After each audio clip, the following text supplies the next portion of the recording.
É muito bonita a música, né? É linda essa música. Deixa eu apanhando aqui, espera só um pouquinho. É muito bonita a música. Eu acho muito interessante a gente sempre pensar esse me leva para casa como sendo um retorno, né? Como eu sempre tenho dito. E hoje como a gente vai meditar aí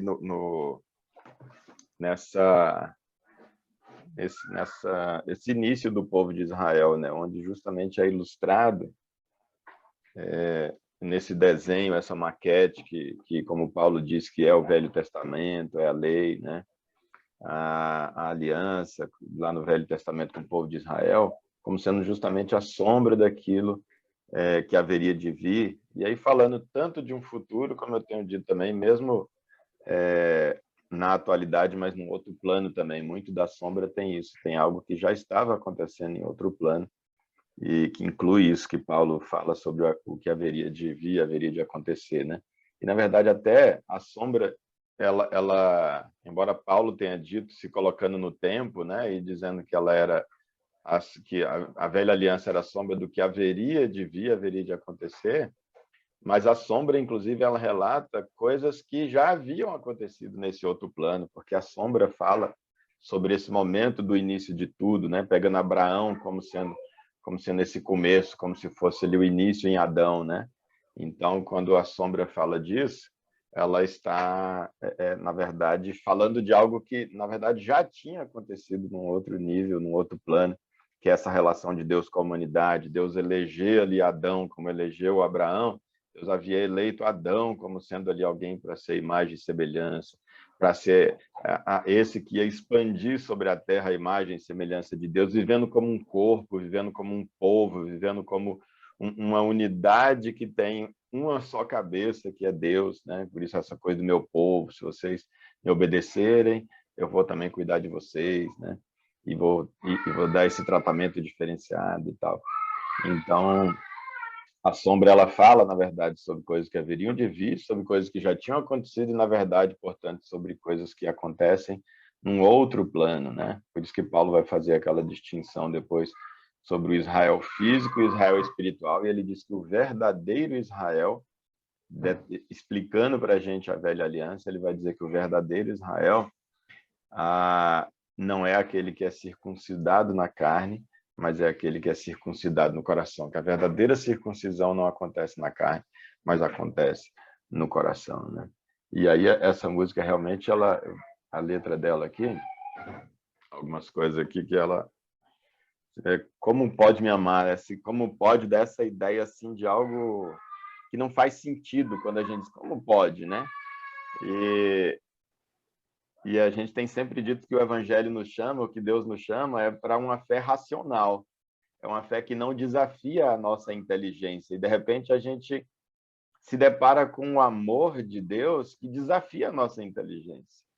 A gente tende a dizer assim, como pode Deus me amar do tanto que a Bíblia diz que ama, do tanto que ele diz que ama, tendo movido mundos e fundos por causa de mim? Não faz sentido isso. Mas aí a gente vê o quê? Que, como a gente tem sempre dito, embora nós somos chamados para uma fé racional, a fé não se limita à razão, tem coisas que a nossa fé não vai alcançar. E aqui, por exemplo, se aplica aquilo que já se disse, que o coração tem razões que a própria razão desconhece. Então, aqui, como está falando de amor, está falando de uma racionalidade, mas num outro nível, o nível do coração. O amor não se raciocina com o nosso intelecto, né? Ele está acima, está para além. O que acontece no coração, as lógicas do coração são diferentes. E aqui, justamente, se a gente está falando de amor, é claro que então a nossa mente não vai conceber, não faz, muita coisa não faz mesmo sentido. E daí por isso ser dito, né, que o coração tem razões que a própria razão desconhece. Ou seja, tem coisas que o amor faz, que o coração faz, que tem tanto sentido sob a ótica do raciocínio do amor, é tão racional sob a ótica, a maneira de processar do coração, que a razão não consegue alcançar, né? Não faz sentido para ela. E é essa a ideia. Então, como você pode me amar, Deus, conhecendo o meu pecado? Cara, a gente imaginar Deus, mesmo eu e vocês aqui, e a gente consegue ainda se olhar e se achar assim, não, eu sei que eu sou pecador, mas, cara, tem uma galerinha aí que ainda é mais pecador do que eu. Vamos colocar nesse reconhecimento, que a gente acaba fazendo isso, é um equívoco, do ponto de vista de que para Deus não faz diferença, pecado é pecado. Como, salvo engano, o Tiago vai dizer, aquele que quebra um só preceito da lei, a lei é um todo, você é condenado de quebrá-la por inteiro, não interessa. Mas a gente é tentado, né, a querer, de repente, volta e meia fazer essa comparação. Não, tem gente que ainda pecou mais que eu e tal, né? Mas mesmo só o da gente, que às vezes a gente considera menos pecado, ou às vezes menos grave do que o de outras pessoas, a gente sabe que já são pecados suficientes, o que a gente já afrontou de Deus, ou já afrontou em relação ao próximo, já é suficiente para Deus realmente não ter esse olhar para a gente.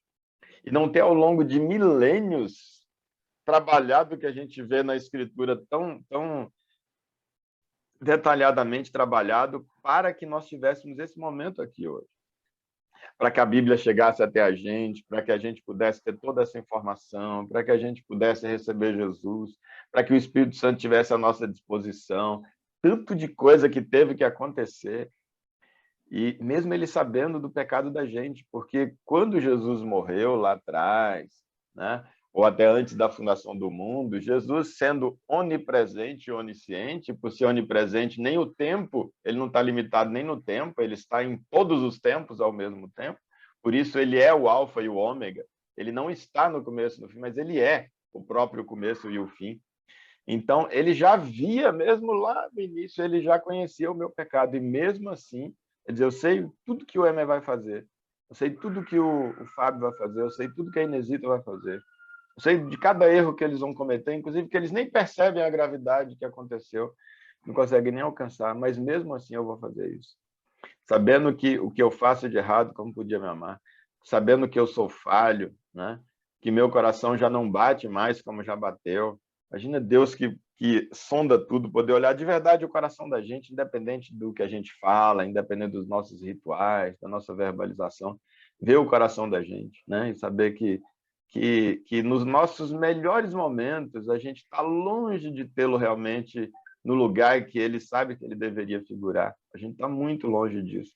E que por mais que a gente avance em priorizá-lo, como ele está atrás de tantas coisas na vida da gente, né? E de quantas vezes e quanto nós não o temos, na verdade, mantido ou buscado a nossa relação com ele, não pela relação com ele em si, mas por causa do que ele pode nos oferecer ou por causa do medo do que poderia nos acontecer se não fosse, a gente não tivesse perto dele, não tivesse relação com ele.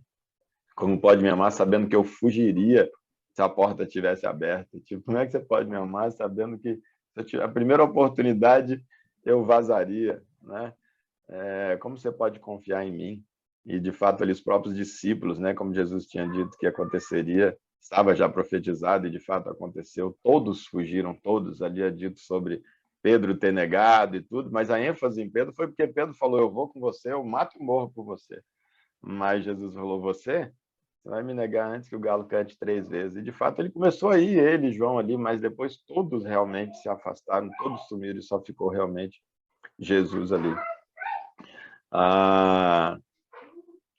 E ainda me pega quando eu estou caindo e me abraça, quando eu estou chorando, me leva para perto, né?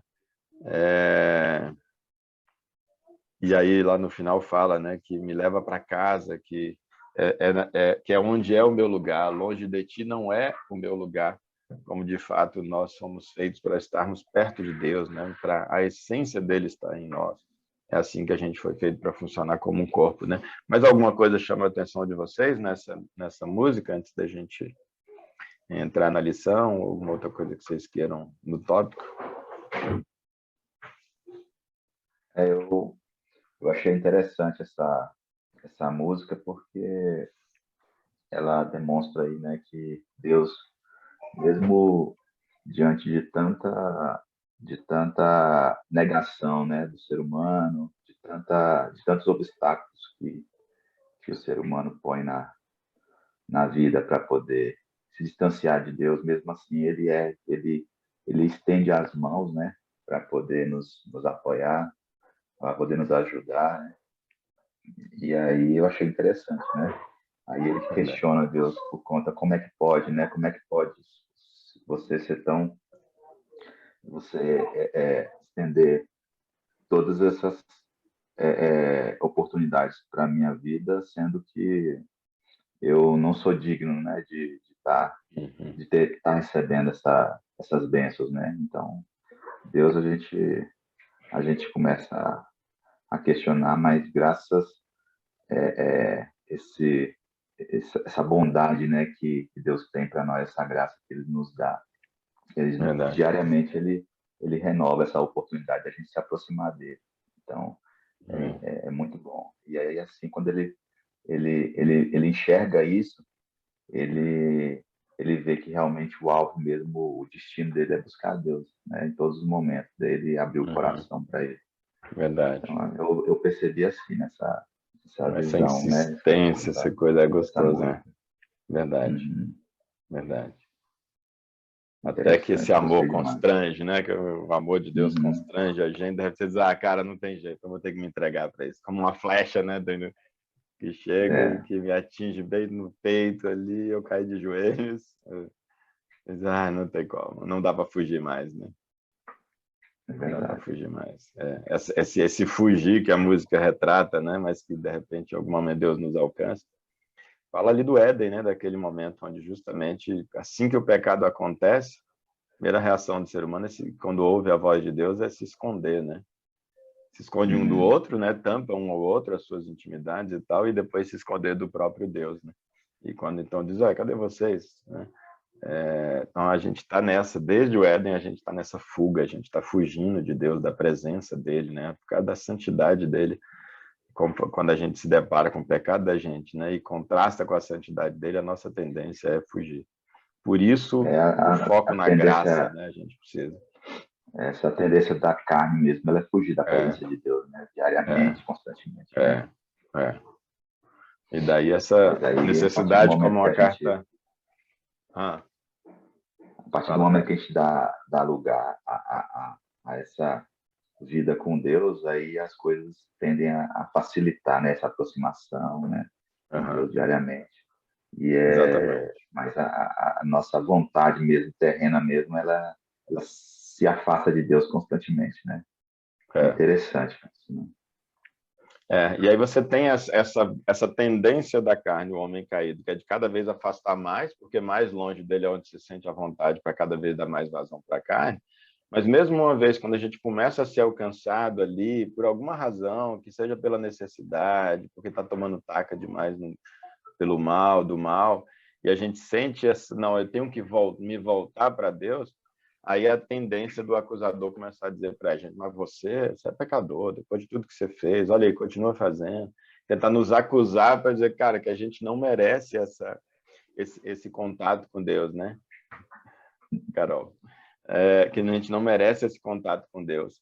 E aí, por isso a carta aos Hebreus, né, o escritor aos Hebreus, que muitos entendem como não sendo de Paulo, a carta, diz que nós devemos nos achegar com toda a confiança ao trono da graça, porque nós temos um sumo sacerdote, um intermediário entre nós e Deus, que se compadece das nossas fraquezas, das nossas necessidades, porque ele, como nós, passou por todo tipo de tentação, embora não tenha caído como a gente acaba caindo, né? Mas ele sentiu na pele pelo menos o que é a tentação, ele não sentiu o que é o pecado, ele nunca pecou, mas a tentação, a carta aos Hebreus diz que Jesus experimentou e ele sabe que não é brincadeira, está na nossa carne, está na nossa pele, né? E ele então se compadece da gente, faz essa intermediação dessa maneira. É, é interessante como, dependendo da ótica que a gente ouve essa verdade, esse amor de Deus, essa insistência dele pelo pecador, dependendo de onde a gente pensa que está, porque como diz Paulo, aquele que julga estar de pé, olhe para que não caia, cuidado para não cair. Ou seja, você que pensa que está bem, que está santo, que está puro, que está com a relação ok, etc. Você pensa que, você julga, ele não está, você pensa que está de pé. cuidado para não cair, porque a gente tem justamente a tendência de, quando a gente acha que a gente está de pé, olhar para quem está prostrado e achar que é menos merecedor, achar que a gente é melhor do que o outro, e achar um absurdo, inclusive, esse amor exagerado de Deus pelo outro, porque agora a gente já está de pé, né? O Juga está de pé, a gente, eu estou aqui, eu me dedico, eu vou, eu entrego, eu faço, eu aconteço, eu renuncio, eu tomo a cruz, eu me crucifico, eu juro que eu estou de pé, né? Eu priorizo, e de repente eu olho alguém que eu digo, cara, aquele cara ali está prostrado, está caído, tá na merda, né? E eu vejo a insistência de Deus com ele. E de repente, se essa pessoa se sensibiliza para essa insistência de Deus, eu tenho a tentação de me incomodar com aquilo se eu julgo estar de pé. Porque parece que eu perco essa sensibilidade sobre o valor dessa insistência que aconteceu e acontece comigo. E vai voltar a acontecer tantas vezes quantas eu, que julgo estar de pé, precisar, porque eu posso estar caído amanhã, eu posso cair amanhã, se é que hoje eu de fato estou de pé, como Paulo diz. Então, dependendo de onde a gente acha que está, essa insistência de Deus soa como algo legal, justo, ou pelo menos muito desejável, né? E dependendo da ótica de quem está, soa como algo muito injusto e tal. E a gente vai ver isso na parábola lá daqueles 2 filhos, né? Do filho pródigo, em que, de repente, então, quando aquele filho abandona tudo e sai e gasta a sua herança, né? E de repente, aquele pai esperava todo o tempo ele, de braços abertos. E quando ele chega, quando aquele filho volta, o pai ainda está lá esperando ele está de olho nele, ele vê ainda ele caminhando ao longe. E antes que o filho pudesse proferir todo aquele discurso que ele tinha preparado, o pai já corre ao encontro dele, abraça ele, beija ele, deixando ele até sem palavras para aquele discurso, pelo menos no primeiro momento que ele tinha elaborado. Isso, a sensação do filho pródigo, que é esse que está voltando, é essa sensação de, caramba, como é que você pode me amar desse jeito, depois de tudo que eu fiz? Depois de tanta ingratidão, de eu ter fugido, de eu ter sumido, de eu ter contrariado tudo que você ensinou, de eu ter gastado metade do que o senhor amealhou ao longo da vida, das suas riquezas. Nossa, depois de tanta ingratidão, como que você pode me amar desse jeito? Como é que você pode me dar um abraço e um beijo desse, que para mim já valeu tudo? Eu posso até ir embora agora só de ter sido recebido desse jeito, o senhor para mim está até bom. É essa sensação que gera em nós quando temos a consciência do nosso pecado, a consciência de que não somos merecedores, a consciência de que é pela graça, de que é pela misericórdia. Mas aquele que julga estar de pé faz como aquele irmão do filho pródigo. Ele vai se incomodar. Quem julga estar de pé tende a olhar e dizer, sério? Caramba, eu não lembro de ter recebido um abraço e um beijo desse. Caramba, é sério que fez uma festa, está fazendo uma festa. Nossa, matou o novilho lá que estava sendo engordado para a festa, matou o principal novilho, aquele da carne mais saborosa para essa festa com ele. Nossa, roupa nova, anelzinho no dedo, caramba, para que isso tudo? Os caras não merecem, velho. Eu estou aqui ralando, trabalhando. Essa tendência nossa, a gente tem que ter muito cuidado com ela. Às vezes a gente corre o risco de achar injusto se uma pessoa viver a vida toda de maneira dissoluta, de maneira irresponsável, de maneira completamente entregue à carne. E no final da vida, literalmente nos últimos 5 minutos, 2 minutos, se a gente souber imaginar que aquela pessoa que levou aquela vida tão desregrada, tão prazerosa sob a ótica da carne, tão entregue à carne, que de repente a gente souber ou imaginar, a gente ouviu um testemunho de alguém que estava perto e dizer que aquela pessoa se arrependeu nos últimos minutos e que tem convicção de que aquela pessoa está salva e foi recebida por Deus na glória, no reino, e a gente vai passar a eternidade com ela. A gente corre risco de dizer, caramba, velho, para ele foi tão fácil. Eu estou aqui ralando, abrindo mão de tanta coisa, renunciando a tanta coisa. Eu deixei de bater em tanta gente, eu deixei de comer tanta coisa que eu queria, eu deixei de gastar tanto dinheiro com tanta coisa que eu queria, eu deixei de ter tantas mulheres, tantos homens que eu tive vontade. Nossa, eu segurei tanto a minha carne, eu me evitei tanto situações de aplauso, de orgulho, de dar vazão para o meu ego, e isso, e aquilo outro. Eu deixei de matar tanta gente que merecia, de dar tanto tapa no pé da orelha de tanta gente que merecia, de falar tantas coisas que um monte de gente mereceu. Minha vida foi uma vida de renúncia. E tudo bem de eu entrar, mas essa pessoa nunca renunciou nada. Tipo aquele bandido lá na cruz, aquele ladrão da pior espécie, o cara estava lá, ia ser crucificado por isso. Ele era um bandido, ele era um malfeitor, ele estava contrário às leis, contrário à vontade de Deus. E caramba, só porque ele falou para Jesus, lembra-te de mim quando entrares no paraíso, Jesus falou, beleza, seu passado está todo esquecido, não interessa as arruaças que você fez, o que você roubou, o tanto de gente que você bateu, não interessa nada. Está tudo apagado e tu vai comigo, do mesmo jeito que o Fábio passou uma vida de sacrifício, de entrega, de renúncia. De repente alguém pode olhar e dizer, cara, isso não é justo, é injusto. Se for para ser pela justiça, como diz Tiago, se for para ser pela justiça, não vai rolar para ninguém pela justiça própria. Se for para ser pelos méritos próprios, não vai rolar para ninguém. A justiça de Deus é essa justiça que é realizada em Jesus.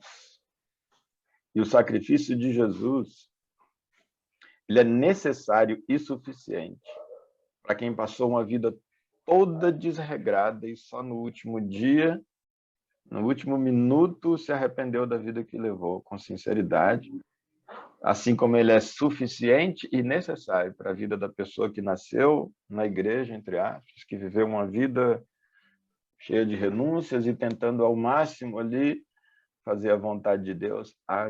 O sacrifício de Jesus é igualmente necessário e igualmente suficiente para os dois. Se a gente não tiver essa consciência, Tiago vai dizer, se a gente invocar a justiça de Deus para alguém que a gente entende ser menos merecedor do presente dele, da graça dele, do tesouro que é a presença dele na eternidade e com ele, Tiago vai dizer, essa pessoa que invoca a justiça de Deus e não a misericórdia, a justiça pelos atos próprios, essa pessoa vai ser julgada de acordo com seus próprios atos e não vai contar com a misericórdia de Deus. E aí, óbvio, eu acrescento, e está implícito lá, e a Bíblia toda deixa isso claro, não sobra um, se depender de justiça própria. Então, essa música é tanto para a gente quanto para o outro, né? Quando a gente, ao final da nossa reunião, a gente vai tomar a Santa Ceia, que a gente possa ter isso em mente, né?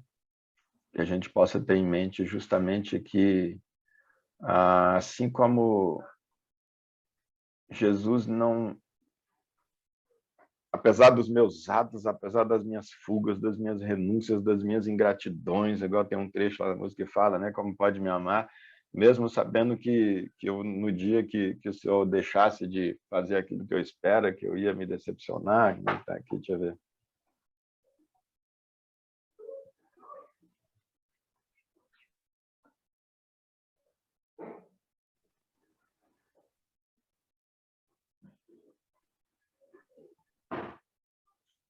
Sabendo que eu te culparia pelo que não foi como eu queria, né? Como pode me amar, mesmo sabendo que eu te culparia pelo que não foi como eu queria?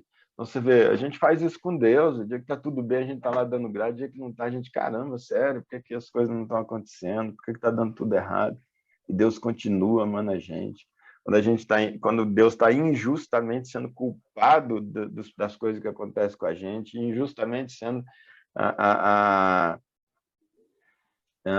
questionado, né? E as nossas respostas equivocadas para com ele, que a gente possa também, e esse é o espírito do evangelho, como ele diz, ame o próximo, assim como eu amei vocês, vocês vão e amem o próximo.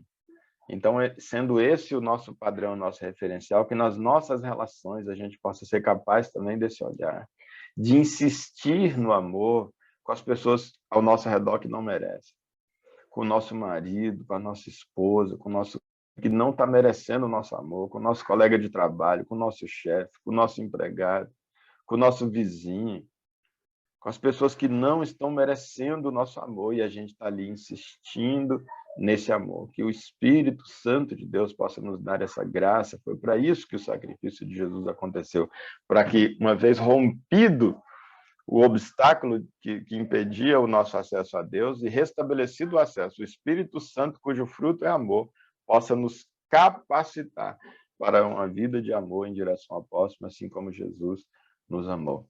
Que seja assim no nosso dia a dia, quando a gente for tomar a Santa Ceia no final, que a gente possa ter isso em mente. Mais algum complemento aí, alguma coisa, ou a gente pode entrar na nossa meditação?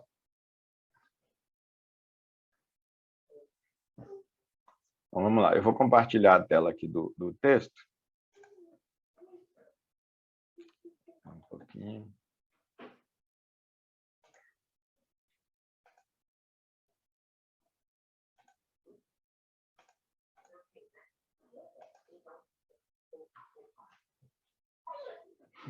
Tá dando para ver aí, né?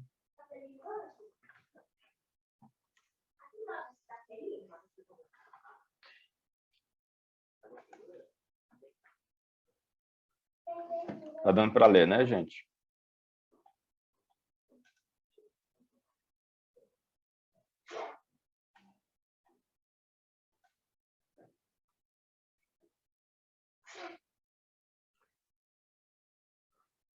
Vou só uma aqui no nosso último encontro, só um detalhezinho que é importante aqui, essa lembrança aqui de quando Deus então chamou lá Abraão, né? E aí depois de Abraão vem então Isaac, vem Jacó. Ele tinha então dito que a partir da descendência de Abraão, né, todas as famílias da terra seriam abençoadas, né? Aliás, até antes disso, que nem está, na verdade, aqui nesse tópico, eu estava pensando hoje. E tem a ver com isso que eu estou falando sobre o nosso retorno. Tudo é um retorno, né? A gente pensa, na verdade, sempre a gente costuma pensar no povo de Israel escravo, vivendo no Egito escravo. Essa é a primeira memória que a gente tem do povo de Israel.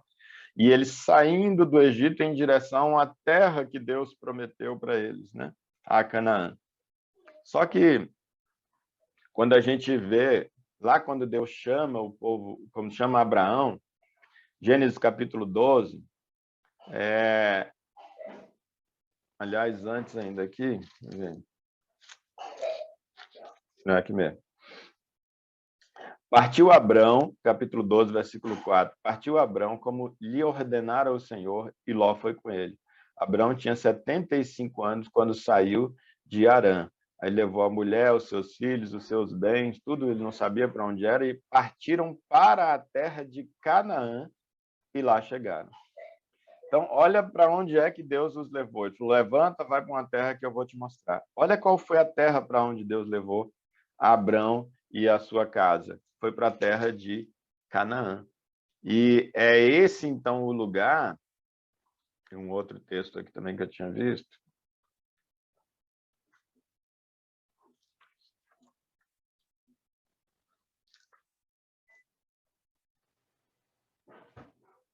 Lá no capítulo 13, quando Deus aparece de novo para Abraão, ele diz, e disse o Senhor a Abrão, depois que Ló separou-se dele, de onde você está? Ou seja, ele já estava na terra de Canaã, né? De onde você está? Olhe para o norte, para o sul, para o leste e para o oeste. Possivelmente ele estava num lugar muito alto, né? Toda a terra que você está vendo, darei a você e à sua descendência para sempre. Tornarei a sua descendência tão numerosa como o pó da terra e tal. Percorra essa terra, versículo 17, de alto a baixo, de um lado a outro, porque eu a darei a você. Então, quando Deus, na verdade, chama Abraão, que era ainda Abrão, né? Quando chama Abraão, ele diz, vai para uma terra que eu vou te mostrar. E ele, pela fé, vai, não sabia para onde, e ele vai até, então, essa região de Canaã. E lá Deus diz, olha para todos os lados aqui, que essa terra toda eu vou dar para você, e percorre o que você der conta aí, porque isso aí tudo vai ser seu.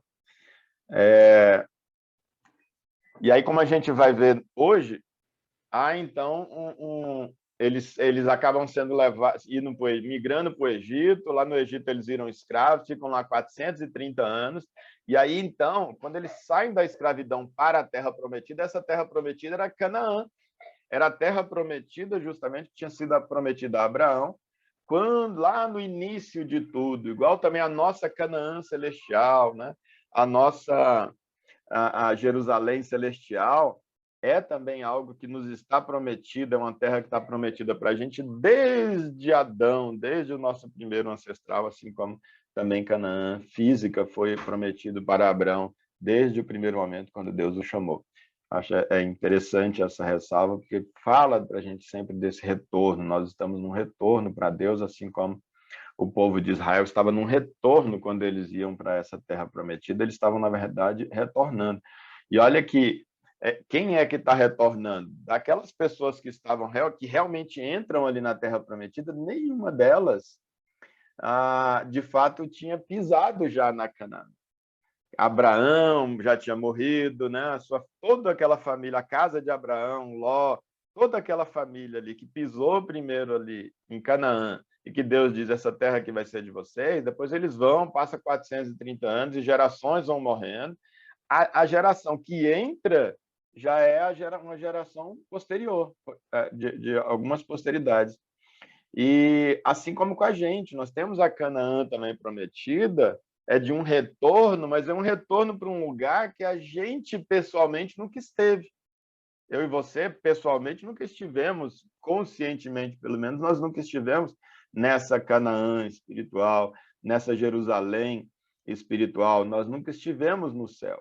Nós nunca tivemos nesse lugar dessa relação absoluta com Deus, mas em Adão, no nosso ancestral Adão, naquele primeiro momento, nós já estivemos lá, nós já estivemos no céu, nós já estivemos na Jerusalém, nós já estivemos nesse lugar que é o lugar da presença absoluta de Deus. E nós estamos retornando para lá.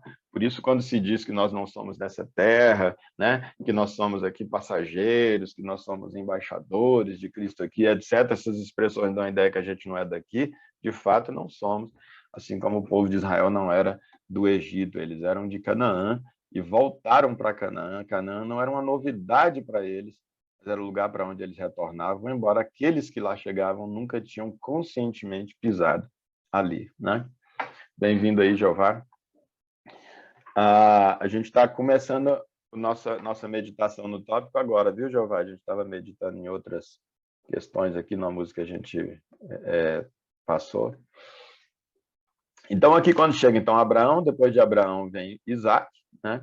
E depois de Isaac, então, Isaac gera Jacó, né? Esaú e Jacó. E aqui Jacó, então, isso aqui está ainda no finalzinho do tópico da semana passada, que a gente acabou não mencionando, mas ele é importante para uma compreensão geral, né? Jacó, então, é aquele que Deus muda o nome para Israel. O povo de Israel é o povo de Jacó. Então, você vem lá, Abraão teve mais de um filho, mas é a partir de Isaac que o povo de Israel é reconhecido. Isaac teve mais de um filho, mas é a partir de Jacó que a descendência, o povo de Israel, é então conhecido. E aqui, então, Jacó tem o seu nome mudado para Israel, e a gente conhece, então, como o povo de Israel e não como o povo de Jacó, né? Justamente porque Deus muda esse nome dele aqui em Gênesis 32, 28. E aí, então, Israel, ou Jacó, Israel teve 12 filhos. E esses 12 filhos foram justamente os filhos que, a partir das suas respectivas descendências, deram, então, ocasião às 12 tribos de Israel. E as 12 tribos de Israel também fazem aqui uma alusão ali, né, na sombra aqui, aos 12 apóstolos, né, aos 12 mensageiros, 12 enviados. Lá também tem alguma correlação também na nova aliança com os apóstolos. Ele tem um papel fundamental, como também aqui na sombra tiveram os 12 filhos de Israel. E esses 12 filhos de Israel, eles não eram filhos da mesma mãe, né?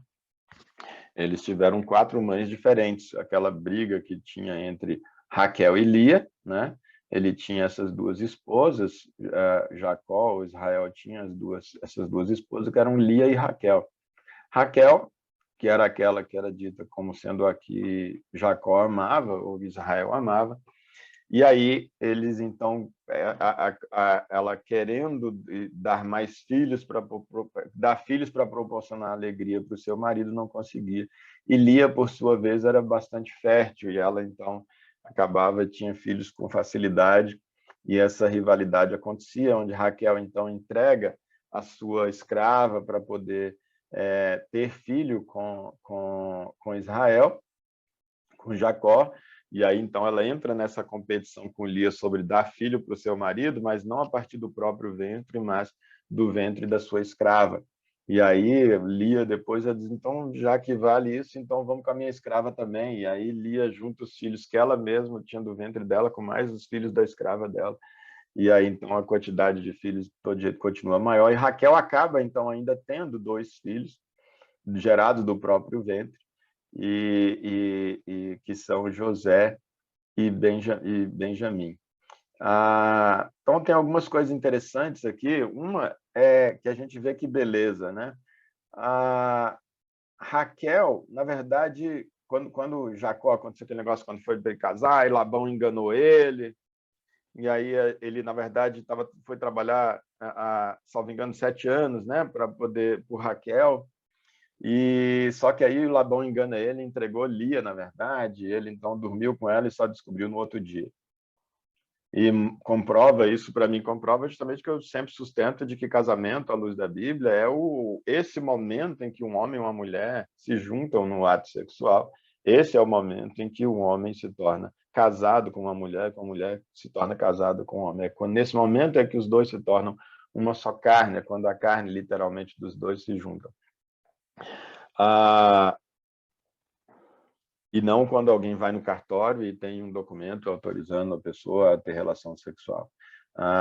Então, e aí você vê que, embora a vontade dele fosse em relação a Raquel, acaba quando ele vê esse ato que aconteceu, essa junção aconteceu com Lia. E é interessante como se fosse, não, o que conta ali realmente é o que ele tinha vontade, era aquela que ele gostava mais, era a que ele considerava mais como esposa. Jesus teria nascido da descendência de Raquel, mas ele nasce da descendência de Lia, né? Essa é a primeira esposa, então, de Jacó. Por outro lado, a gente vê, então, também José e Benjamim, a gente vê o fato de elas serem, José e Benjamim serem os filhos aqui de Raquel, que ele amava mais, vai ver justamente isso vai ser o pontapé ali de que acontece dos ciúmes dos irmãos, como a gente vai ver ali mais para frente, na verdade. São 12 filhos aqui, beleza, 12 tribos. Aí você vai ver, então as tribos são Rúben, a tribo de Rúben, tribo de Simão, tribo de Levi, tribo de Judá, tribo de José, tribo de Benjamim. É isso, Emer? Tribo de Levi? Não, não é isso. Embora aqui sejam 12, mas as tribos vão ter vão ter um desfecho um pouco diferente. Vão ser 12, mas Levi, a tribo de Levi, seria então os descendentes de Levi seriam aqueles que seriam chamados para o sacerdócio. Essa família toda de Levi seriam chamados para o sacerdócio. Seriam os levitas, né? E eles então seriam os que iam fazer os sacrifícios e fazer os cerimoniais, ia cuidar da adoração. Então essa tribo aqui. Então eles não receberiam lá na terra, eles não receberiam na divisão nada ali por herança. E aí na divisão então das terras, o que acontece então, o desenho que ficou ali ficou justamente aqui.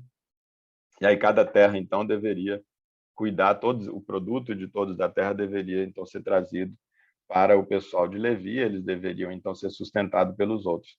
Eles não recebiam herança ali, né? Essas terras por herança naquela divisão. E aí José, os 2 filhos de José, Benjamim e Manassés,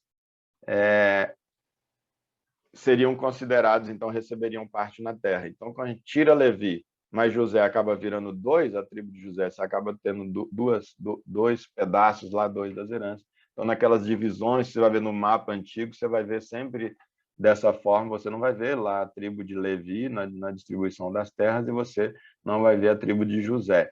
É que, na verdade, então, a tribo de José vão ter os 2 filhos Manassés e Efraim, e eles, então, os dois aqui vão assumir cada um pedaço equivalente ali, então, a uma tribo e passam a formar realmente ali um povo, né?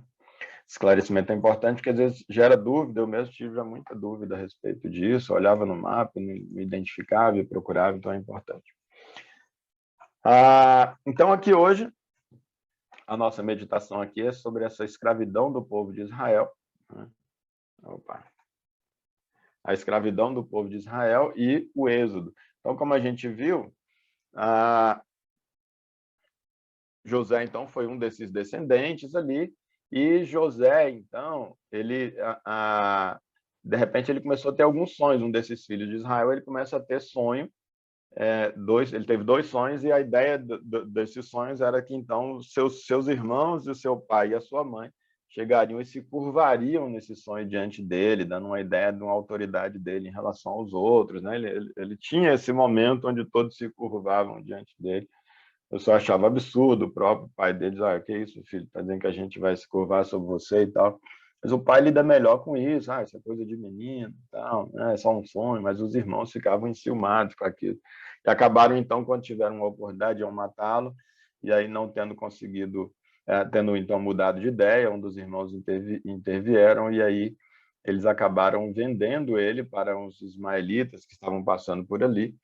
Já, então, você vê, a gente tinha lá Abraão, tinha Isaac teve um irmão que era Ismael, né? E aí já dos descendentes aqui de Ismael você tinha então já também um povo, e esse pessoal então aqui dos ismaelitas passando, compraram e aí levaram, na verdade, e venderam para Potifar no Egito, que era um oficial então da guarda de Faraó, né? E aí lá então ele fica como administrador dos bens ali de Potifar. Só que acontece aquele episódio da simulação lá que a mulher diz que ele estava assediando a mulher de Potifar, porque ela queria ter alguma coisa com ele se nega, e aí, então, ele acaba sendo acusado de assédio sexual, e aí a Potifar, então, coloca ele na cadeia. E uma vez na cadeia, ele também se destaca lá e vira lá a chefe dos outros prisioneiros, né? Mas continua ali preso e rebaixado naquele lugar. E, de repente, então, ele tem 2 sonhos, tem um padeiro lá que tinha sido mandado para lá e um copeiro também, que tinham sido presos pelo rei. E aí, então, ele interpreta pelo faraó, e aí ele interpreta, então, alguns sonhos dele, dizendo que um deles ia morrer nos próximos dias e o outro ia ser restabelecida a posição, e ele diz, quando você estiver lá, lembra de mim e tal. E aí, então, quando ele é restituído àquela posição, de repente ele demora, mas acaba se lembrando quando o faraó tem um sonho e que ninguém consegue interpretar, então ele lembra lá, oxa, tem lá onde eu estava preso, na época que eu fiquei preso lá, tem um cara lá que interpreta os sonhos, ele tem esse dom e tudo, então eles chamam então José, o faraó chama José e ele de fato interpreta, e o sonho dava essa ideia então de que o mundo ia passar por uma fome muito grande, ia ter um período de muita riqueza, mas depois seguido de um período de 7 anos de muita riqueza, 7 anos depois de muita pobreza, de muita fome.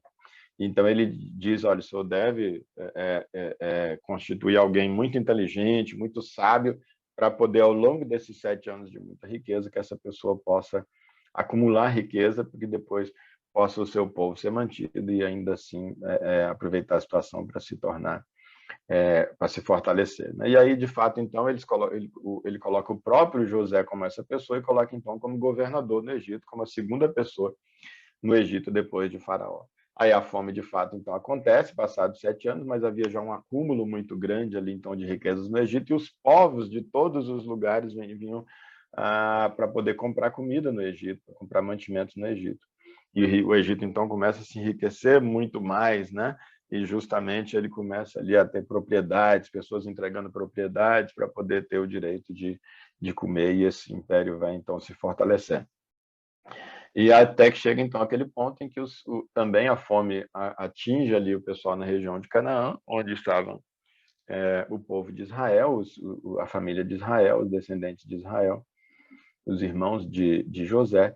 E aí, então, eles vêm para o Egito também para buscar comida. E aí, então, quando eles vêm ali, a fome atingiu ali no ano 2248 desde Adão. Aqui no rodapé a gente vê no ano 1700 antes de Cristo, então que isso aqui está acontecendo, ou seja, 1700 anos depois é que Jesus viria. Essa fome atinge então Israel, e aí atinge a família de Israel, né? E então eles eram 66 pessoas, que mais ali somado com a família de José, que já estava no Egito, então o povo de Israel todo somava 70 israelitas nesse momento aqui que eles então vão para Israel, vão para o Egito para poder fugir da fome. Olha a quantidade então de pessoas, eram apenas uma família muito pequena de 70 pessoas. E aí então ali eles acham graça ali, né, perante o faraó, por conta justamente do papel que José representava para o Egito, né, de como ele abençoou o Egito. E aí, então, eles colocam eles para poder pastorear, e eles escolhem a terra que eles querem, e eles vão pastorear rebanhos, que era o que eles sabiam fazer. E os egípcios já não era mesmo algo que os egípcios consideravam digno, e aí eles foram, então, para desempenhar essas atividades. Aí tem, então, a bênção aqui de Israel, quando ele vai morrer, ele já, no momento da bênção dele ali, sobre os seus filhos ali, sobre os filhos de José, sobre Manassés e Efraim, né, que são os dois que então acabariam então sendo tomados ali, eles ascendem essa posição de neto para de filho, né, e aí eles passam a constituir uma tribo. Ele então, vou ler aqui, porque é interessante, ele já faz menção aqui nessa bênção dele a uma profecia, justamente falando da tribo de Judá, aqui os descendentes, e que dessa descendência aqui mencionando, justamente fazendo referência a Jesus, claro, não sem essa palavra, né? Judá, teus irmãos o louvarão, tua mão estará sobre a serviço de teus inimigos, e todos os filhos de teu pai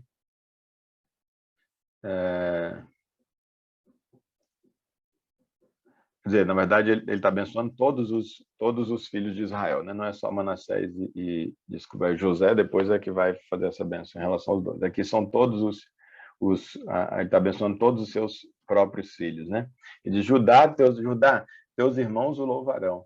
Tua mão estará sobre a serviço dos teus inimigos, e todos os filhos do teu pai se curvarão reverentemente diante de ti. Então, se está ali todos os filhos de Israel, né? Israel está, então, proferindo uma bênção, e ele está aqui destacando sobre todos eles uma determinada tribo, um dos seus filhos e os seus descendentes, que é, então, a tribo de Judá, que é da tribo da qual, então, surgiria Jesus.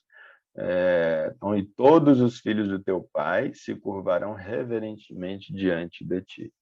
Judá é como um leão jovem quando ataca e mata a sua presa. Como um grande leão se assenta e deita-se como uma forte leoa. Quem tem coragem de perturbá-lo? E, de fato, a tribo de Judá, em Apocalipse, é mencionada como sendo Jesus, como sendo esse leão aqui da tribo de Judá, é referido no Apocalipse, né? Portanto, o cetro não se apartará de Judá, nem o bastão de comando da sua propriedade, até que venha Siló, e Siló aqui faz referência a Jesus, aquele a quem o cetro pertence, e a ele obedeçam todos os povos da terra, que já fazendo então referência que esse destaque do povo de Israel seria então de Judá, seria destacado em relação a todo o Israel. Mas haveria um tempo, quando chegasse então Siló, fazendo referência a Jesus, que não mais agora haveria essa superioridade de obediência dos irmãos em relação a Judá, mas agora de todos os povos da terra em Jesus, né, a partir do momento da chegada então de Siló, todos os povos da terra seriam sujeitos a ele, e aqui fazendo então referência já a nós também, a partir do momento em que Jesus justamente faz essa aplicação da aliança como ela de fato é, e dá uma conotação muito maior então para ela. Ele amarrará seu jumento a uma videira e seu jumentinho aos ramos mais seletos. Lavará no vinho suas roupas, no sangue das uvas as suas vestes. Olha só, então, fazendo referência aqui a Siló, Jesus, como ele, então, falando da morte dele, né? Ela lavará no vinho as suas roupas, no sangue das uvas as suas vestes, falando então sobre o próprio sangue dele, sobre o sacrifício que ele faria. Seus olhos serão mais escuros que o vinho, seus dentes mais brancos que o leite.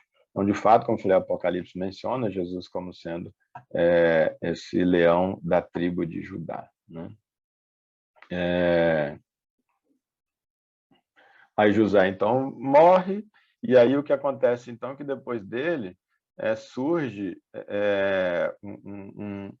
um novo faraó que não conhecia José, não conhecia tudo que tinha acontecido, e aí, passado 200 anos ali, então, aquela geração toda já tinha passado, né? As pessoas não viviam mais do que 120 anos, já tinha se reduzido há algum tempo a expectativa de vida, né? E então, só que esse novo faraó percebeu que o povo de Israel estava crescendo demais. E eles então temiam que, ao crescer demais, eles pudessem acabar dominando o povo de Israel e gerando problemas. Então, eles resolveram escravizá-lo e passaram um tempo aí de escravidão, aproximadamente aí 200 anos, até que 430 anos, então, desde a chegada deles no Egito, 200 anos já de escravidão, chega o momento, então, em que é anunciado, aliás, um pouco antes até, né, disso, eles primeiro não tendo dado certo, aí eles vão e decidem matar todos os recém-nascidos do sexo masculino, né, para tentar refrear, já que só o fato de colocar a escravidão não estava adiantando, eles continuavam crescendo muito, procurando muito, e aí então foi quando eles, não, a gente vai ter que matar os recém-nascidos homens, que a gente vai bloquear esse crescimento. E aí foi então nesse contexto lá foi que nasceu Moisés, né? Justamente naquela situação em que ele foi preservado, quando os homens, os recém-nascidos do sexo masculino estavam sendo mortos. E aí então, no ano 2678 desde Adão, que portanto praticamente 1.300 anos antes de Cristo, nós vamos ter então o momento onde Deus chama Israel, chama Moisés, cumpre aquele período que já tinha sido profetizado, está lá em Êxodo 12, 14, e que então, passados 430 anos depois, eles sairiam dessa escravidão e eles voltariam para a terra de Canaã, né? Aquela terra que tinha sido dada a Abraão e a sua descendência. Então Deus vem, chega para ele lá no meio de uma sarça, né? Uma planta, que estava então pegando fogo, mas o fogo não a consumia. E ele então fica admirado com aquilo, ele vai lá e do meio dela, então, Deus faz esse chamado dele para que ele possa conduzir o povo em direção a essa libertação. E ali diz, então, como é que Deus fala. Isso aqui já me chama justamente a atenção e fala muito para a gente. Deus chama ele para o quê? Que diz que enviar ele para tirar o povo da escravidão e conduzi-lo, aspas, a uma terra boa e vasta, onde mana leite e mel. Então, Deus está falando aqui na figura, aquilo que eu estou sempre ressaltando, na figura que ilustra, desenha para a gente, que é uma sombra do real, do verdadeiro. Deus tem que falar que na figura, nesse desenho que ele está fazendo para a humanidade, sobre as coisas, ele tem que falar na nossa linguagem. Ele tem que fazer um desenho que a gente entenda. E então, para que o povo tivesse interesse nesse chamado de Deus para sair do Egito, para que Moisés se sentisse incentivado a atender esse chamado de Deus, tinha que falar a linguagem do ser humano caído. E a linguagem do ser humano caído é essa, realmente, da prosperidade material, né? Não dava para falar aqui para Moisés, sai dessa terra, eu vou conduzir vocês para um lugar onde a minha presença para vocês vai ser o tesouro de vocês, onde eu vou estar dia e noite com vocês, a minha presença vai estar todo o tempo e a gente vai ter comunhão, como era lá nos tempos de Adão. Se ele falasse isso, o pessoal ia dizer, tá, beleza, depois a gente volta a conversar. Porque eles não tinham, o ser humano caído não tem possibilidade de pensar na presença de Deus como algo valioso, a não ser que essa presença puder trazer algo de material, algum benefício material para essa vida. Essa é a linguagem única que o ser humano caído, que agora é dominado pelo próprio ego, é a única linguagem que ele entende. Então, é essa a linguagem E guardem isso aqui, que vai ter bastante relevância lá para frente em outros tópicos. Esse é o convite de Deus. E a gente vê que hoje também a gente é convidado, e muitas vezes Deus se permite isso num primeiro momento, que nós nos acheguemos a Ele a partir dessa nossa capacidade, esse interesse. A gente chega num primeiro momento por interesse e Ele aceita. E Ele mesmo diz para a gente vir o convite: Jesus é: vinde a mim, vocês que estão cansados, sobrecarregados, eu vou aliviar vocês. Ele está falando sobre, ele está dando promessas para essa vida aqui, né? Ele faz uma maneira de um convite que o seu ego vê que, puxa vida, essa relação é interessante para mim, eu posso ter alguma coisa a ganhar se eu realmente vier a Jesus. A questão é o depois, quando você começa a caminhar com Jesus, é que a relação tem que passar para um outro nível, não pode mais ser esse nível do interesse nas coisas materiais, na saúde, na longevidade, etc. Como a gente vai ver que justamente aconteceu com Moisés. Ele passou para esse outro nível, mas o povo de Israel ali, aquela primeira geração no deserto, não passou para esse nível, por isso quase totalidade não pôde entrar. A pedido então de Moisés, eles vão, e aí Arão acompanha eles, e aí quando então Arão e Moisés vão para falar: olha, Deus mandou a gente vir aqui para falar para você que é para libertar o povo, para ir prestar culto, então aqui Faraó, ele diz que não vai deixar, né? E depois que Moisés sai da presença, ele diz: olha, na verdade esse povo é muito ocioso para ficar aí pensando em Deus, em sacrificar para Deus, em orar e adorar. Nós vamos impor ao povo agora uma carga maior de trabalho para poder eles pararem de ter tempo de pensar em Deus. Nós meditamos muito sobre isso aqui naquele tópico que a gente antecipou, o tópico 35, sobre o sábado, né? Que eu achei interessante a gente antecipar justamente por causa dessa lição, que aí Deus, então, lá no Egito, depois que saem, como um antídoto para que nunca mais ninguém viesse a escravizá-los e nunca mais viesse a dominar completamente o tempo do povo de Israel para impedi-los de adorar a Deus, foi que então Deus vem como um antídoto, ele cria o sábado. E diz: a cada 7 dias vocês vão trabalhar 6, e em um vocês vão descansar. E um vai ser o dia consagrado ao Senhor, vocês vão consagrar esse dia ao Senhor. Por isso a gente antecipou ali aquele top 35, porque não dá para a gente esperar até o final da nossa meditação dos tópicos aqui do livro, para a gente já ter essa consciência, para tentar já ir separando um tempo para meditar em Deus, até para estudar a Bíblia, estudar o próprio material, para estar separando mais um tempo, priorizando mais esse momento da nossa comunhão no domingo, onde a gente está estudando a palavra de Deus, está tendo comunhão com os irmãos, um mínimo de um mínimo, e então, ao final, vamos antecipar ali, justamente porque essa mesma estratégia de Faraó ali é a estratégia utilizada por Satanás, né? Faraó aqui, então, como sombra, ele representa aqui o diabo, nosso inimigo, que justamente para nos impedir de adorar a Deus, nos impedir de sair da escravidão, nos impedir de caminhar em direção à nossa terra prometida, ele quer nos manter escravizados através da ocupação completa do nosso tempo.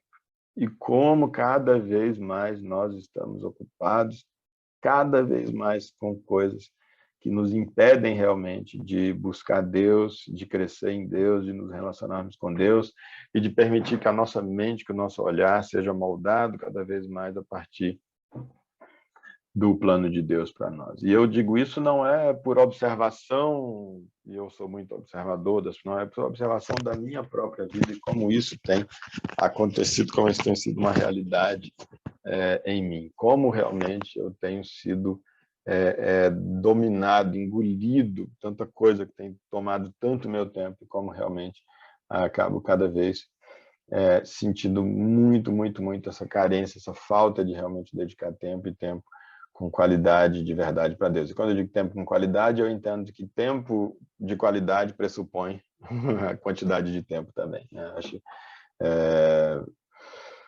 então, aí falando desse antídoto, né? E aí fica esse reforço aqui em relação a essa necessidade nossa de conscientemente separarmos tempo para Deus, senão a gente vai ser sucumbido, como o povo de Israel seria se Deus com mão forte não tivesse ali tirado eles. Então, a outra coisa interessante aqui é que aqueles 4, a gente não está aqui lendo a história, né? Aqui é a ideia de que vocês, na verdade, já conhecem, né?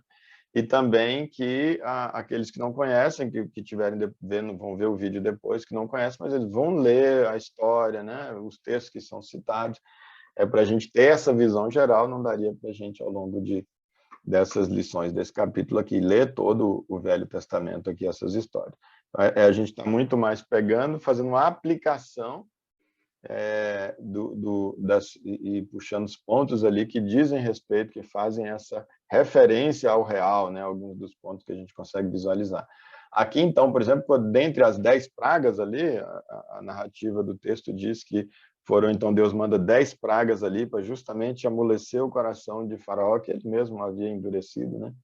Para que ele pudesse, então, deixar o povo sair. Aqui, mais uma vez, a gente vê, né? Você vê que se a gente vai conceber, como eu falo na introdução desse capítulo, se a gente não vê isso aqui como uma sombra, e por ser um desenho, Deus, então, se permite coisas que não é a maneira que ele mesmo, Deus, ele às vezes violaria até atributos dele, não fosse apenas um desenho. A gente vê justamente a questão do tratamento, como a gente viu, diferenciado de povos e povos, né? São todos igualmente descendentes de Adão, e depois todos descendentes igualmente de Noé. E aqui a gente vê também, aqui em princípio, uma violação, né, que seria o livre-arbítrio, que é um princípio, né, que Deus dá, e de repente você vê ele endurecendo o coração de Faraó. Isso também não faz sentido. Deus dá livre-arbítrio, por que ele não deixou o Faraó decidir por si só?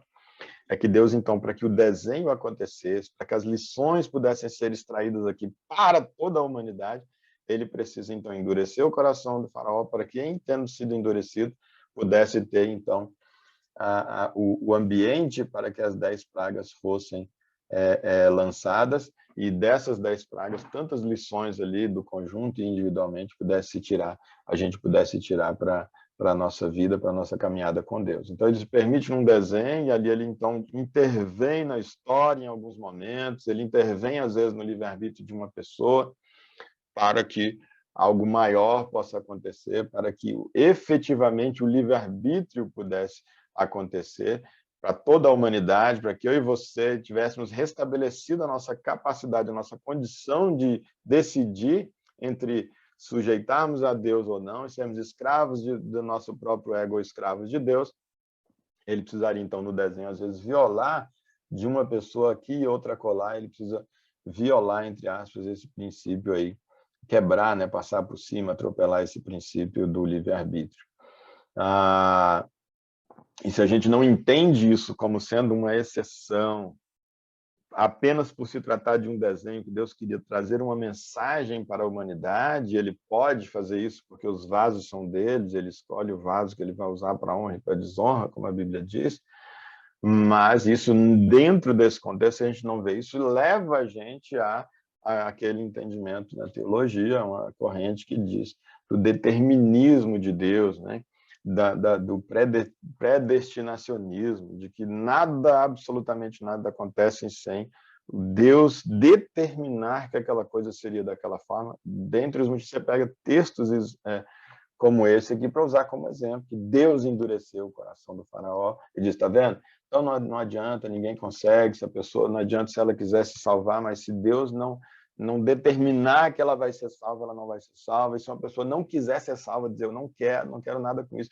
Mas se Deus determinar que aquela pessoa vai ser salva, aquela pessoa vai ser salva, e nada do que a gente faça ou deixa de fazer muda nada disso. Então, acaba, você vai ter, ou Judas é um outro exemplo, né, que as pessoas usam, mas se você não entende, não vê a sombra, como maquete, como desenho, como uma carta aqui para a gente poder entender coisas muito maiores, nós vamos ter problemas realmente como esses no entendimento da Escritura, né?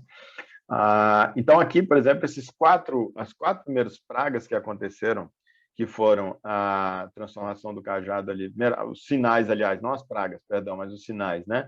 Transformação do cajado em cobra, que ainda não tinha sido, na verdade, não era praga. A transformação da água em sangue, aí sim já a primeira praga.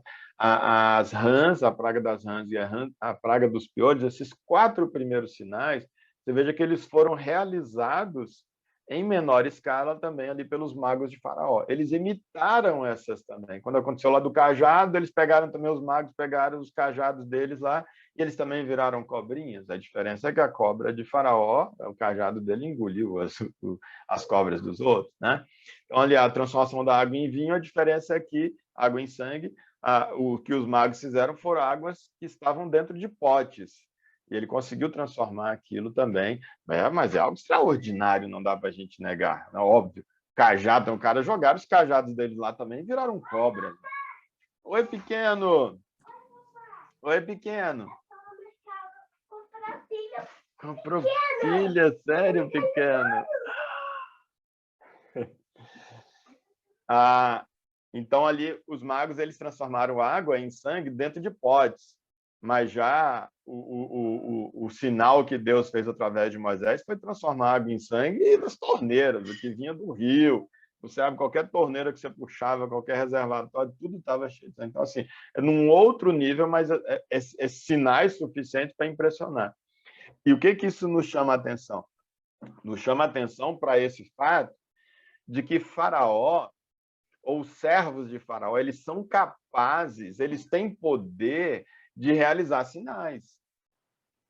Então, Faraó aqui na sombra, ilustrando Satanás, Satanás tem poder, através, inclusive, dos seus enviados, dos seus instrumentos, ele tem poder de realizar sinais. Para que esses sinais? Para confundir as pessoas que estão querendo sair da escravidão, estão na iminência de sair da escravidão, para mantê-los na escravidão. Pode dizer, isso tem nada a ver com Deus, não, olha que a gente também faz. E aí, então, no nosso caso agora é o quê? Como Jesus disse, muitos virão, muitos falsos mestres, falsos profetas, falsos cristos vão vir no meu nome e vão realizar sinais e maravilhas com o objetivo de enganar, se possível, até os eleitos. Então, o alerta de Jesus é de que, olha, cuidado, nem todo sinal, nem todo milagre é um indicativo de que é coisa de Deus, de que sou eu. É pelo fruto que vocês, na verdade, vão conhecer a árvore. É pelo fruto que vocês vão conhecer se a pessoa é esse suposto profeta, suposto enviado de Deus, se ele de fato é um enviado de Deus. Não é pelos sinais. E olha que a gente tem mesmo Jesus tendo advertido, a nossa tendência... Dá um oi, pessoal. Oi, pessoal. Olha o que eu vou fazer. Tá girando, fica um pirulito de girar. Tchau, pessoal. Olha lá o Jeová chegando ali. Olá. Tchau. Tchau. Tchau, Benjamin. Oi, Inesita. Tchau. Jeová. Oi. Olá. Olá. Oi. Jeová. Oi. Jeová. Oi. Olha. A mãe tá te chamando. Olha. Ele tá mostrando ele girando. Ele tá girando o pirulito aqui. Ele tá mostrando. Que lindo. É um pirulito de... Como é que é o nome disso? Catavento. De catavento. Olha lá, a mãe tá chamando. Que chique. Pronto, mas não dá para aventar, ele é muito pesado. Então, o próprio Jesus nos advertiu que nós realmente não podemos fazer a análise pelos sinais. E como a gente ainda, em pleno século XXI, tendo lá na maquete, inclusive, isso tendo sido ilustrado, e tendo Jesus levantado a bola sobre esse perigo, como a gente ainda anda em pleno século XXI atrás de sinais. E não adianta, pega duas pessoas lá, você tem duas, vamos pôr nessa sistemática, duas igrejas. Você tem uma igreja em que você não vê sinal nenhum. Você vai com dor de cabeça para a igreja, você volta com dor de cabeça. Você vai com dor de dente, você volta com dor de dente. Você vai estéril, você volta estéril. Você vai desempregado e você termina o ano desempregado. Aí tem a outra igreja onde as coisas estão acontecendo. Você vai com dor de cabeça e volta sem dor de cabeça. Você vai solteiro e volta casado. E as coisas estão acontecendo. Você está desempregado, você virou um empresário, está dando testemunho. Qual das duas igrejas a pessoa tem a tendência natural de dizer assim, Deus está nessa e não naquela? É naquela em que os sinais estão acontecendo. Essa é a nossa tendência. Significa que aquela onde os sinais estão acontecendo, o Deus não está? Não, eu não estou dizendo isso. O que Jesus diz é os sinais não são o indicativo. Jesus diz os sinais acompanharão os que creem. Então é óbvio que os sinais realmente podem acontecer. Mas ele diz, para vocês saberem se essa pessoa é enviada de mim ou não, vocês têm que olhar o fruto. Qual é a mensagem que essa pessoa está compartilhando, se é uma mensagem verdadeira? Qual a vida dessa pessoa, como está a vida dela em relação a essa mensagem que está sendo compartilhada? Isso que Jesus, na verdade, está nos fazendo esse alerta. Sinal por sinal, o diabo também faz. Ora, é muito óbvio você imaginar que se o diabo pode pôr uma doença, ele pode tirar uma doença. Você imagina? Se a pessoa tem um problema numa vista, porque o diabo colocou aquilo ali, esse problema na vista tanto pode sair, se em nome de Jesus aquele pecado for perdoado e aquele demônio for expulso, quanto também pode sair se o próprio demônio, para manter essa pessoa e as outras ali que vão ouvir esse testemunho escravizadas, ele mesmo tirar aquilo ali e usando uma figura como sendo, olha, eu fiz esse milagre, eu que fiz essa cirurgia espiritual aqui em você. E aí, quantas pessoas, então, imagina, vão ficar escravizadas? Vocês me conhecem, eu tenho paralisia infantil, vocês minha perna pequenininha, fininha. Mas se eu parecer uma pessoa para poder fazer um milagre, né? A minha perna aqui, rapaz, o povo... isso aqui, com certeza, esse cara é de Deus, não tem como negar isso. Jesus disse que esse não é a evidência.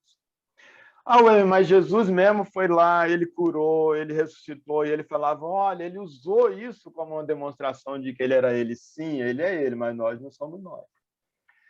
Sobre Jesus, de fato, havia na velha aliança indicativos de que quando o Messias viesse, ele faria os sinais. E todos os sinais se cumpriram, e aí, beleza, tudo aconteceu. Para o ser humano caído, não colaria. Se dissesse assim, olha, quando o Messias vier, pelo fruto vocês vão conhecer. A maneira dele falar, a maneira dele olhar para as pessoas, não ia rolar, porque a gente não entende essa linguagem. O ser humano caído só entende a linguagem dos sinais. Do poder no nível dos sinais, não o poder no nível do fruto, no nível do amor. A gente não conhece essa linguagem. Caídos, não. E aí, então, quando Jesus chega e ele apresenta os sinais, como diz, olha, os cegos vão enxergar, enxergaram, os coxos vão andar, de fato andaram, os mortos vão ressuscitar, de fato ressuscitaram, e etc. Mas aí ele diz, agora, beleza, o que tinha que vocês olharem para sinais que a velha aliança mandou, vocês já olharam, e eu estou aqui, eu sou a prova de que os sinais aconteceram, portanto, eu sou o Messias. Agora, daqui para frente, cuidado com os sinais, porque vai vir muitos falsos profetas, muitos falsos cristos no meu nome vão realizar sinais e maravilhas para, se possível, enganar até os eleitos. Então, aqui isso me chama muito a atenção, que lá na velha aliança, lá no desenho, já tinha isso estabelecido. E aqui a gente vê, então, que a última praga ali que foi apresentada foi justamente a praga da morte do primogênito, né? Então, que todo primogênito na terra do Egito morreria quando o anjo, então, de Deus passasse ali à meia-noite. Então, o anjo passaria e mataria todo do sexo masculino, tanto seres humanos quanto os animais em cada casa. Só que, então, o texto faz aqui, em Êxodo 11, 4-7, diz, para que saibais, o finalzinho lá do versículo 7, para que saibais que o Senhor Deus fez uma distinção entre os egípcios e os israelitas. Mais uma vez, se a gente não entende isso aqui como desenho, a gente vai entender Deus como um Deus que discrimina, um Deus que faz distinção entre pessoas e pessoas. Ele não faz a distinção porque a Bíblia diz que ele não discrimina. Todos são igualmente filhos de Deus. A questão, então, aqui na maquete, no desenho, ele faz essa distinção para que, olhando para o desenho, a gente entenda que existe no mundo espiritual essa diferença entre os que servem a Deus e os que não servem. Entre aqueles que, embora tendo sido caídos, se voltaram e retornaram para a condição de relação com Deus, e aqueles que permanecem na condenação permanecerão caídos. Aí, então, tem essa distinção. Mas o próprio Jesus, na parábola, ele do joio e do trigo, ele diz que nós não devemos nem tentar fazer esse julgamento de quem é egípcio, quem é israelita, de quem é joio, quem é trigo, quem é de Deus, quem não é de Deus, quem está no céu, quem está no inferno, porque só no momento da colheita essa distinção vai ser feita. Então, a nossa relação aqui uns com os outros tem que ser a relação de alguém que se relaciona com o Filho de Deus, por mais endiabrada, encapetada que a pessoa nos pareça. Por quê? Porque pode ser que amanhã ou depois essa pessoa, na verdade, vai ter sua vida transformada pela presença de Deus. Portanto, ela é a igreja de Jesus e ela é alguém que se relaciona com Deus e Deus olha através dela e não olha a partir de lá, mas olha a partir do momento que ela nasceu, porque todos os atos falhos dela, inclusive de hoje que eu estou me encontrando com ela, são colocados sobre Jesus e Jesus se relaciona com a gente como com essa pessoa. A nossa relação com essa pessoa é como se fosse com o próprio Jesus e a maneira como a gente se relaciona com ela vai dizer se a gente se relaciona ou não com Jesus. E se a gente se relaciona ou não com Jesus é o que vai definir se a gente continua nossa relação com ele para a eternidade. Então, muito cuidado, porque não, o grupinho nosso aqui de evangélico, de grupinho, a gente às vezes amplia um pouco mais, né? Evangélico, que absurdo, negócio de panelinha de evangélico, é cristãos, velho. Nós somos cristãos. Você é cristão, eu também sou cristão, tu é católico, eu sou evangélico, tu é espírita, tu segue aí os ensinos de Jesus. Então, cara, nós somos todos cristãos, beleza. Então, mas de todo jeito a gente só aumentou a panelinha, mas continua sendo nós em detrimento dos não cristãos, né? E a ideia é todo ser humano é um filho de Deus, todo ser humano é igreja até que se prove o contrário. E você só vai provar o contrário naquele dia da ceifa, então antes disso todo mundo tem que ser tratado assim. A única autorização que a Bíblia nos dá, e até determinação que Paulo diz que a gente tem que tratar diferente, não é a pessoa do mundo que age como alguém do mundo, entre aspas, né? Não é a pessoa pecadora que se age como pecador, entre aspas, não. É a pessoa que se diz cristã, que se assenta na mesa como cristão, que toma a Santa Ceia como cristão, mas a vida dela você sabe que é uma vida que não é condizente com aquilo. Ela diz com ele, você não deve nem sentar e nem cumprimentar. Se tem alguém que a gente tem que fazer distinção é esse, mas para o bem da pessoa, para quê? Para que ela não fique se enganando que faz parte da comunhão, esse engano não seja ali ela mantida morna e assim se perca. A ideia, então, de Paulo ensina é para quê? Para ver se pelo menos a alma dessa pessoa se salva. Uma vez expulsa da comunhão, rejeitada da comunhão, ela sabe, você está frio, não vem com esse discursinho que a gente conhece sua vida, não, isso não é condizente. Agora, com relação à pessoa que não abraçou a fé e que, portanto, vive como alguém que não abraçou a fé, essa pessoa é merecedora do nosso amor, de a gente chamá-la para a gente sair, de aceitar o convite dela para sair, da gente estreitar ao máximo a comunhão com ela, porque de que serve a luz se não for para estar em meio às trevas, né? Para poder jogar luz para aquelas pessoas que nessa situação se encontram. Então, é importante aqui entender na sombra essa distinção, porque Deus não é um Deus que faz discriminação de pessoas. A palavra Páscoa, né, no hebraico transliterado é esse Pessah aqui, né, que dá esse significado de passagem por, tanto a ideia de que o anjo passaria por aquelas casas que tinham sangue do cordeiro ali, e, portanto, não seriam mortos, como também dando a ideia de uma passagem da escravidão para a liberdade. Então, a palavra Páscoa, passar por, passagem por, pode dar essas duas ideias, né? As duas para a gente são importantes. Tem algumas menções aqui, umas lições que eu tiro, depois vocês dão uma lida lá, eu vou passar aqui. Ainda sobre dá uma lida depois aqui, eu vou passar direto nesses pontos aqui para a gente poder tomar a Santa Ceia, tá bom? Memorial para o futuro.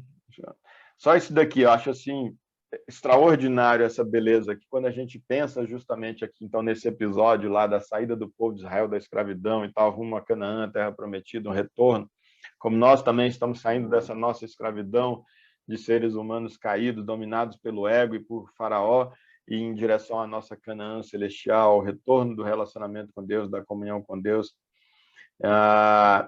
Então, a gente vê aqui na sombra a justiça de Deus, que é um atributo. Deus é justo, ele não só pratica a justiça, Ele só pratica a justiça porque ele é justo, é um dos atributos de Deus. E a graça também é outro dos atributos de Deus. E você vê na sombra esses dois atributos se encontrando.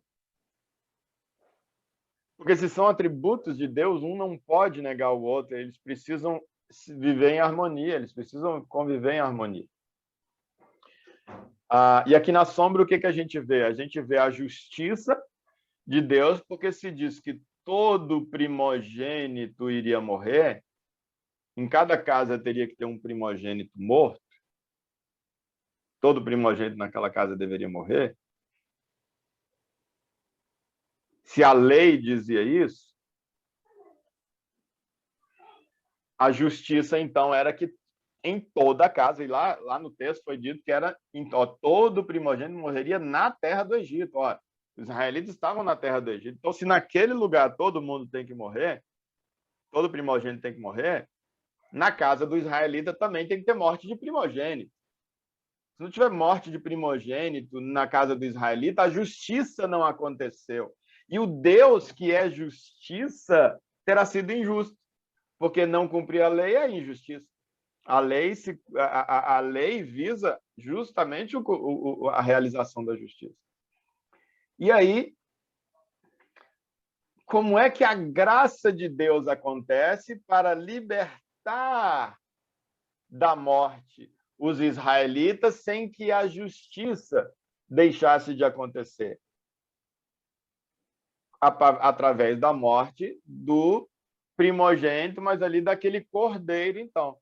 Na sombra, claro que isso não vai ser perfeito, mas você tem, então, quando o anjo vem passando e ele olha o sangue, o anjo não faz a discriminação. A questão é quando ele olha o sangue na porta, opa, aqui já passou e já teve morte. Aqui já tem primogênito morto, vamos tocar para a próxima casa. Esse era, então, o critério. O anjo da morte passava, opa, aqui eu não vou entrar para matar porque já tem o sangue na porta, significando que a morte já passou por essa casa. A justiça diz que a morte passaria por todas as casas, que todo primogênito na terra do Egito morreria. Então, a graça acontece como? Através da morte daquele cordeiro, que era justamente, então, também a figura, a sombra de Jesus, que é o nosso cordeiro pascal, né? E aí, então, no real, que é simbolizado aqui por essa sombra, que é retratado e desenhado por essa sombra, no real, o que é que acontece? No real, nós temos a nossa morte, todos aqueles que a aceitaram, têm a marca do sangue de Jesus sobre nós. A marca do sangue do primogênito. Jesus é filho único e, portanto, primogênito de Deus. Quando ele, sendo filho único, ele admite a extensão para a adoção nossa, ele se torna o primogênito, ele se torna o primeiro de todos os outros, como Paulo diz. Nós somos irmãos de Jesus, Paulo diz isso. Então, Jesus ele virou o nosso primogênito, e o nosso primogênito morreu. E se eu aceitei a morte do primogênito, o sangue de Jesus está sobre a minha vida. E naquele dia em que o anjo da destruição for passar, ele não vai me matar, não vai ter destruição na minha casa, por quê? Porque o meu irmão primogênito já morreu. Nessa casa já teve a destruição, já teve a morte. Então a justiça aconteceu. Então a graça, ela abraça a justiça, e na cruz as duas se encontram justamente por isso. A lei que diz que morreria, aconteceu, morreu. Mas a graça permite que essa substituição da morte de Jesus por mim. Por quê? Porque, para usar essa figura aqui da primogenitura, ele se tornou, então, o primogênito, meu irmão primogênito, e sendo meu irmão primogênito, é ele que vai. Ou, então, da humanidade como um todo, que diz, então, que todo aquele que tiver pecado vai morrer. Quem desobedeceu, comeu da árvore do conhecimento do bem e do mal, morre. Mas só que eu, tendo comido em Adão, e ao longo da minha vida também tendo comido, mas se Jesus assume o meu lugar para poder morrer uma morte de quem comeu sem ter comido, eu passo ileso por essa morte. Então, a justiça e a graça na cruz, elas se encontram e não há, então, essa contradição, né? Então, é isso. Depois a gente não se estender mais aqui, Depois leiam, por favor, quem não tiver lido, tem algumas informações interessantes aí. E eu convido vocês para a gente poder, então, tomar a Santa Ceia nesses últimos minutos que nos restam. E aí, passado, então, o momento da Santa Ceia, quem quiser continuar aqui, a gente pode ainda começar, se tiver algum complemento, alguma dúvida, mas para a gente respeitar aquele horário de 10 horas para quem tiver compromisso, vamos, então, dar essa parada para a gente tomar a Santa Ceia. Eu vou só pegar os elementos aqui. Tá ótimo. Eu vou colocar a música lá, enquanto a gente ouve um pedaço dela, enquanto vocês estão pegando aí.